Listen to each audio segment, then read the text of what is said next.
Hey, brassfacts here, and actually, Hoplopfheil here. Today we want to talk about the phrase, mission drives the gear. It is so very often used to emphasize, hey, what you intend to do should dictate gear and firearms choices, and that is a very useful piece of advice.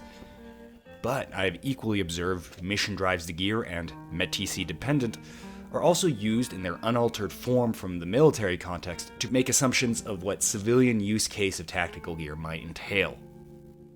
Before getting started, this video is driven by excerpts from a podcast I do with Hoplopfheil on the Brock and Hop Power Half Hour.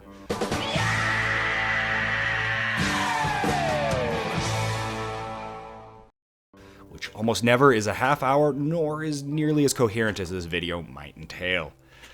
We're going to start live streaming these, and then we move the edited version to Subscribestar only, So if you don't want to pay, check out the live stream. More information to come, or maybe it'll be down in the description. This is more of a discussion of a very subjective thing. And while myself and Hoplopfheil have set up a lot of rifles, right, because of our job of being YouTube bums, this is still opinion and based off of a lot of assumptions, because no one really knows what the end of times, quote-unquote, will look like. So as often as we are right on the money, we could very well also be quite wrong on several assumptions. So view this as more as input based off of experience, but also driven by assumptions versus a hard and fast thing where we try to convince you of something. So before getting started, what is METT-TC? Yeah, in my mind, TTC is time to crate. It was an old website where video games were evaluated based on how long it took the level designers to give up and make a level full of crates. God fucking damn it. Okay, so we were drinking a little bit, but METT-TC is this. It's a mnemonic to help leaders prepare for missions, and it's very often used in a civilian context to kind of back up how we configure our gear. The simple layman's version of it is quite useful. Prepare for the specific circumstance. But why is that bad? Well, fundamentally it isn't. In its actual usage or interpretation in a civilian context, it makes a lot of assumptions that absolutely hold true in a military context, but not in a civilian one. Speaking of which, what is a real-life scenario? I'm talking about shit hit the fan, boog, extreme civil unrest, stuff like that. Scenarios where a civilian might realistically actually use this kind of gear, because contrary to what a lot of people say, I don't think we're using AR-15s with LPVOs and night vision, during a George Floyd riot or something, right? It's just not a thing, right? Yeah, the home defense excuse is only going to carry you so far. At some point, you have to admit to yourself that you're preparing for something, beyond the four walls of your home. And I guess as far as this talk goes, we sort of have to differentiate the military context of METT-TC and the civilian context.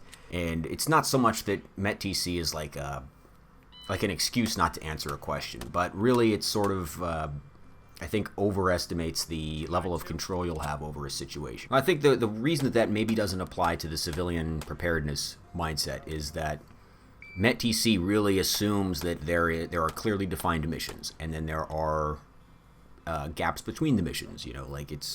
You're at home base, you're gonna refuel, refit, go out on a mission, come back, and you have the opportunity to do that again. All that is very limited, I think, to a military operations standpoint. So if you're talking about like civilian Minutemen stuff, and you're like, I'm going to be operating as part of a military style unit in a military conflict, then METT-TC might have a little more relevance to you. But if you're talking about a civilian preparedness context, then probably not so much, because you're most likely not going to just be going out on random missions and then returning back to base to swap your loadouts like it's Battlefront 2 or something. So that brings us to our first issue. What exactly is the civilian mission? Most of the time, the only context we have is light recon and, man, the world has gone to shit, it's Mad Max, and that's all we got. So the civilian mission, as a general rule, is very, very vague compared to a military context where METT-TC, where mission drives the gear, originated.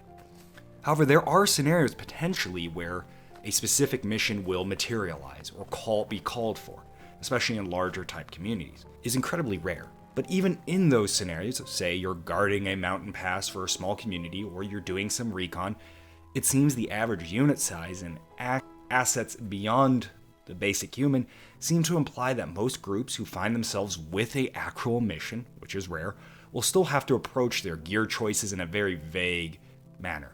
Yes, we're doing recon today, but we must also be capable of inserting ourselves, egressing ourselves, supplying ourselves, and fighting our way out of bad situations. We don't have 50% of the METT-TC pie because the weathermen, ISR assets, having separate units conduct recon, and more don't exist. We have to do it all of ourselves. So even if we prescribe to METT-TC, a lot of it is incredible guesswork.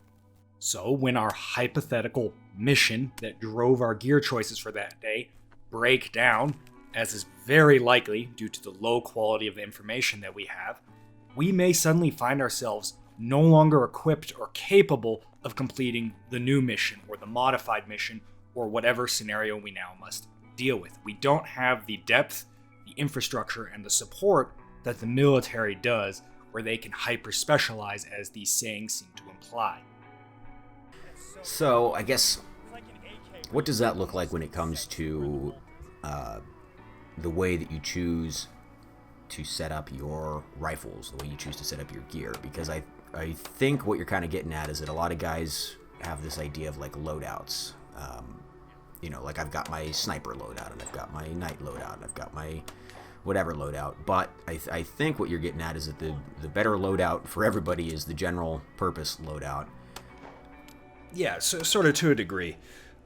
I come at it from the perspective of even the most specific civilian mission is going to be semi-nebulous in nature, and then you add in real life and random events or whatever, or even targeted events, and it becomes really nebulous. So for most people, most of the time, your first rifle and the rifle you will grab most of the time, your main squeeze, will be, your main rifle is going to be of a general purpose nature. You're probably going to have night vision equipment on it if you run night vision. You're probably going to have magnification in some form or another, but you're also going to highly value your 1x performance, because that's one of the most important things to have. You'll have a sling, flashlight, and maybe that's about it, give or take, right? And you're going to be conscientious of weight. I think the issue with degenerate firearm spending and restless AR syndrome happens when we build rifle number 2, 3, and 4, right?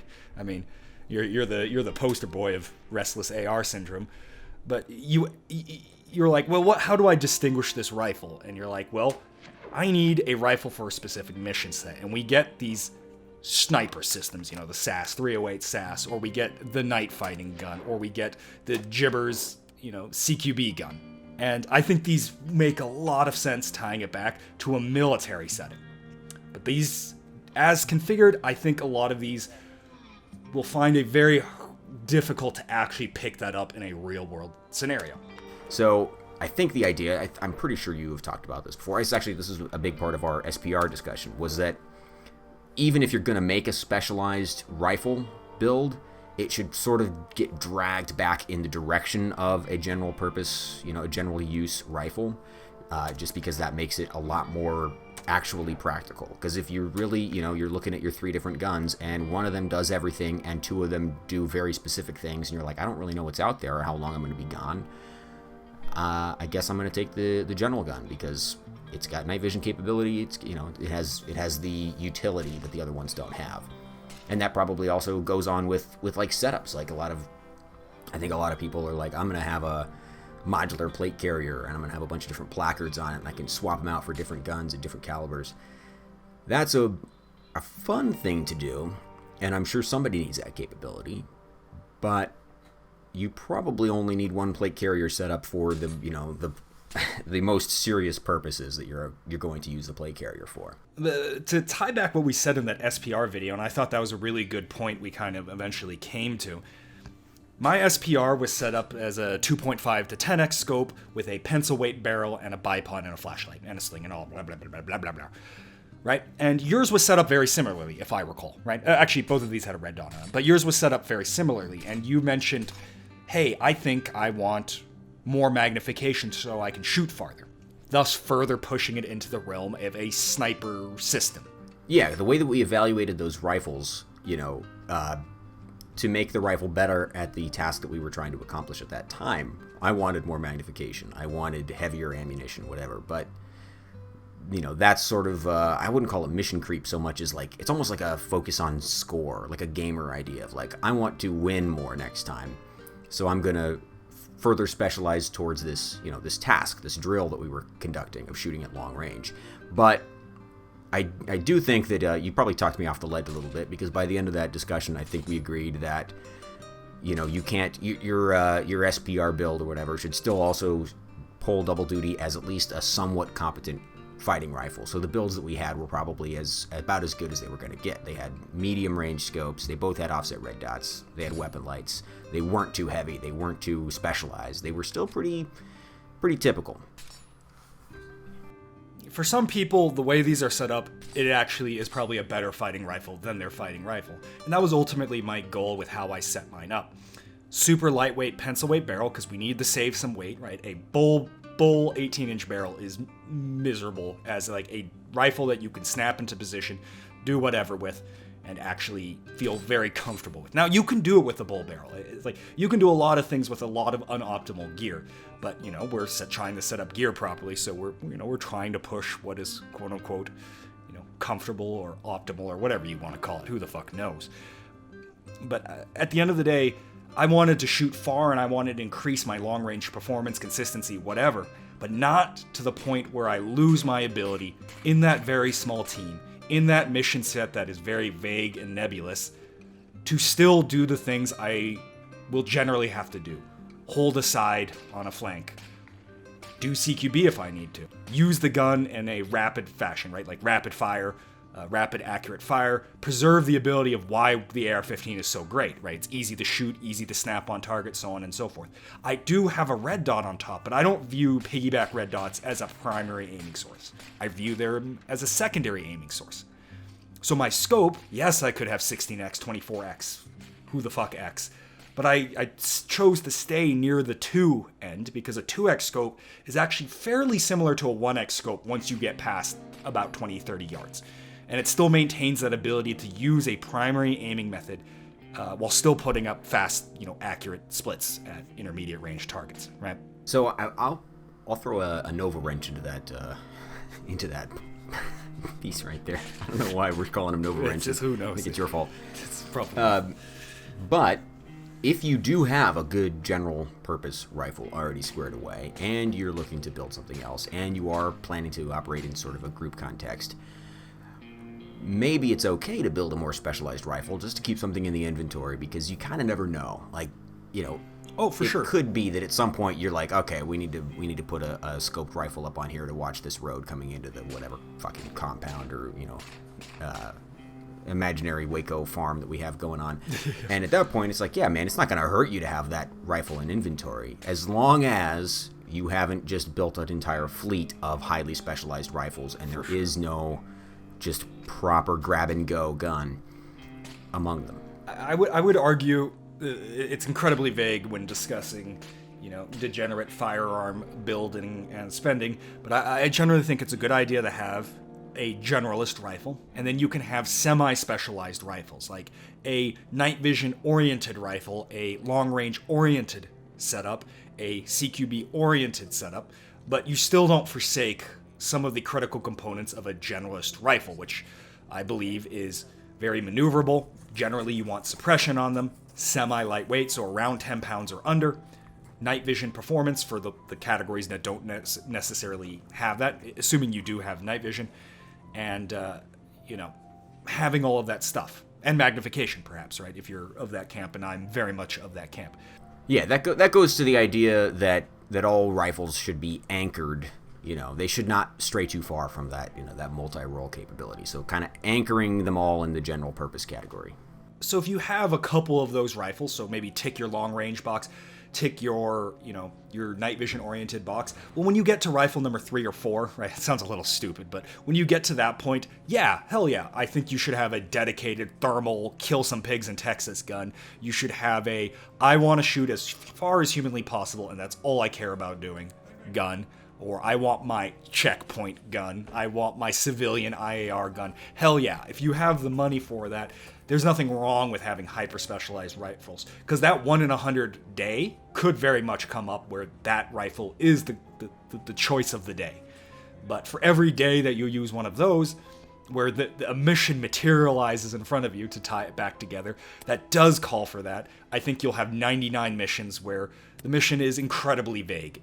Basically, go there, we're going to have rough long-range sight lines, we're going to do some reconnaissance, and then we come back in 48 hours. And that's about as specific as it's going to get.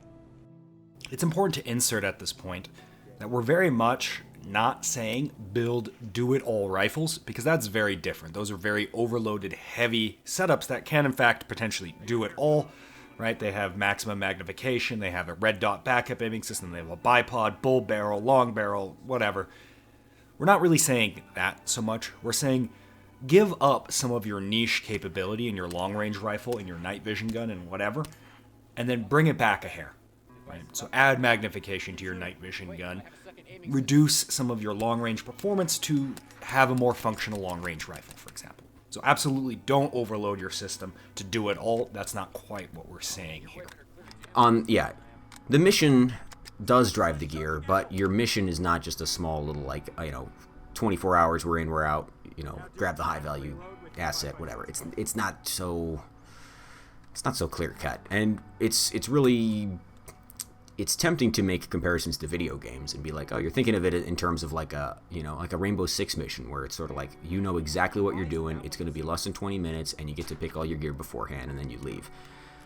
Or it's Battlefield. You're like, I got to go capture the A point. I got to spawn in with the right gear. I'm gonna respawn in as engineer class because I know there's armor in the area. Like, yeah, okay.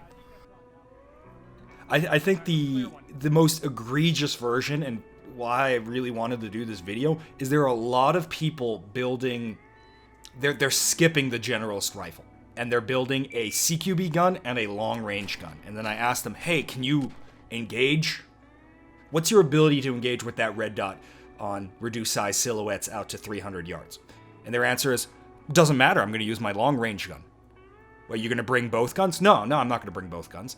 And people don't see the error in this logic, right? How are you going to guarantee that you are only going to do CQB today, or you're only going to do long range today, or your mission will stay within the confines of a dark night, such that you can use a gun with a super good passive aimer and a short barrel 300 blackout with a night vision aiming module, and that's all you'll need, right? Yeah, the night vision gun might be the most egregious example because I think what we probably understand is that like an SPR, a moderate setup of an SPR is still going to be really quite effective in most scenarios because magnification is almost universally a good thing, and range, being able to reach out to at least like an intermediate range is definitely a plus. But when it comes to the night vision gun, like, I'm totally guilty of that. I've got the most fucking min-max night vision gun that I've ever had in my life, and that's saying something because it's even worse than my last one. That thing is like, man, what even is that? It's 100% setup of like, I want to go shoot at night because it's fun. And that is really that. Yes, sometimes it is METT-TC dependent, absolutely. You live in an environment that obviously calls for a specific rifle setup. Close range oriented, long range oriented, ranges that have oversized bears in it, whatever. There's also nothing wrong if you have the disposable income to have hyper-specialized rifles to do specialized things. Nothing wrong with that. I can name several that I would like to have. But it's important to understand, especially when funds are tight and you need to maximize the miles per dollar that you can do. I think a lot of people misunderstand the usage of the phrase. These are the same people that laugh at the concept where somebody trains with an SPR in a semi-CQB type environment, or laugh at the concept of shooting 11.5s out to 400 yards. Or they don't understand why CQB only rifles make no sense outside of a military context. You know what I'm talking about. It conveys a fundamental disconnect that even in the most specific civilian missions, it's likely going to be incredibly vague and very much dynamic. Regardless, thanks for watching. Do all the YouTube things that make YouTube like my channel. And if you like content like this and want to support us, consider checking out Substar to get access to more of these types of podcasts. Anyways, this was some food for thought, and we'll see you guys later. It's cold as shit.